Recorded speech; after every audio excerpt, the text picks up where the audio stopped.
Hey, welcome. Today, we are diving into something really important, building that genuine, unshakable confidence.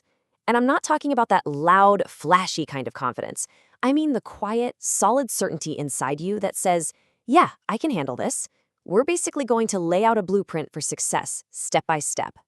All right, first things first. Let's tackle a huge question, because it's pretty much the foundation for everything else. We throw around the words confidence and self-esteem all the time, right? Sometimes we even use them to mean the same thing. But are they?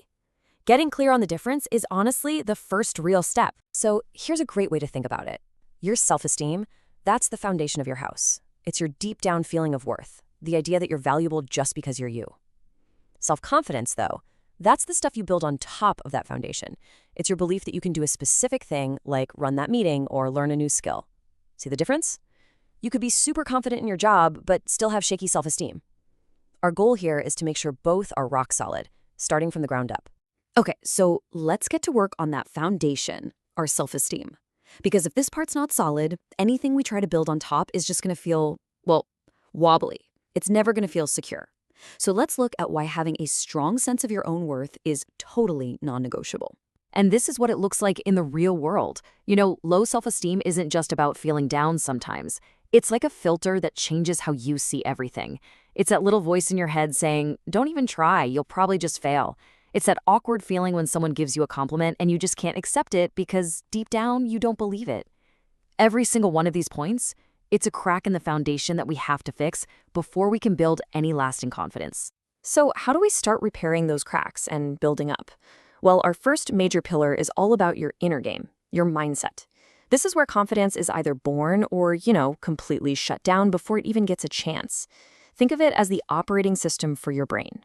This right here is the absolute core of pillar one. Do you believe your talents are just fixed, set in stone, or do you believe you can grow them? A fixed mindset is what tells you, ugh, I'm just bad at public speaking. But a growth mindset, it says, public speaking is a skill I can get better at with practice. One is a total dead end. The other, well, it's a doorway to literally anything.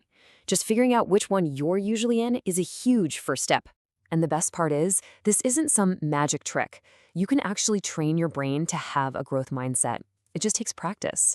So when you mess up, instead of thinking, I'm a failure, ask yourself, okay, what did I learn from that? When someone gives you feedback, don't hear it as an attack. See it as useful data. By just focusing on the process, on the effort you're putting in, you take all this pressure off the final result. And you might actually start to enjoy the process of getting better. All right, our mindset is getting into shape. Now we can move on to pillar two, which is all about your outer game, taking action. I mean, a growth mindset is fantastic, but if it just stays inside your head, what's the point? Real, lasting confidence is built by doing things. Now, this might sound way too simple, but the science on this is so clear. Your posture, how you hold yourself, it has a direct line to your brain. If you're slouching, making yourself small, you actually start to feel less powerful. The mind-body connection isn't a one-way street. You can absolutely use your body to change your mind. This is such a cool technique. It's called power posing. Seriously, before a big interview or a tough conversation, find a private spot. A bathroom stall works perfectly and just stands like a superhero for 2 minutes. Shoulders back, chest out, chin up. This little physical hack actually changes your body's chemistry. It boosts your confidence hormones and lowers your stress hormones. It literally primes you for success. This is how we create this amazing positive feedback loop. See, confidence isn't something you just think your way into. It's something you build by collecting proof that you're competent. Every single small win, every little milestone you check off, is another piece of evidence you show your brain that says, see, I told you I could do this. And celebrating those small wins, that's not silly. It's essential fuel for the bigger journey ahead. Okay, time for our third and final pillar, the social arena. This is all about how we take that confidence out into the world and use it when we're interacting with other people. Because let's be real, it's one thing to feel confident by yourself, but it's a whole other ballgame to keep that feeling when you're dealing with the unpredictable world of relationships. This is the real test, isn't it? It's so easy to feel confident when everyone's on your side.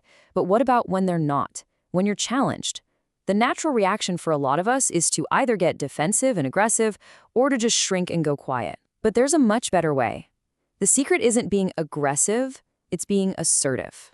And this is all about that healthy middle ground. It's about balance. Assertiveness is having the confidence to say, here's what I think, or here's what I need, while also respecting that the other person gets to have their own thoughts and needs too. It's about standing up for yourself without stepping on anyone else.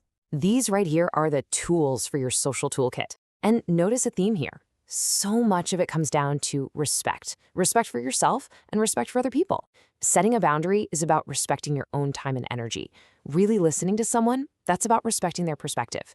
Confident communication isn't about winning arguments, it's about building stronger, healthier connections. So we've laid the foundation with self-esteem. We've built our 3 pillars: mindset, action, and interaction.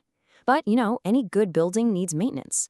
The job isn't done because confidence is a living, breathing part of you. And honestly, this might be the most important takeaway of all. You don't just achieve confidence and then you're done. It's more like being physically fit. You gotta keep showing up. You have to keep putting in the reps, reframing your thoughts, taking those small actions, holding your boundaries. It's a skill you practice and get better at your whole life. And you know what? That's great news, because it means you always have the power to build it up. So, let's end right here. Don't wait for some big, dramatic moment to start. Confidence is built in the tiny, everyday actions. So what's one small thing you can do today? Maybe it's standing in that power pose for just 2 minutes. Maybe it's setting one super small, achievable goal. Or maybe it's just catching one negative thought and reframing it.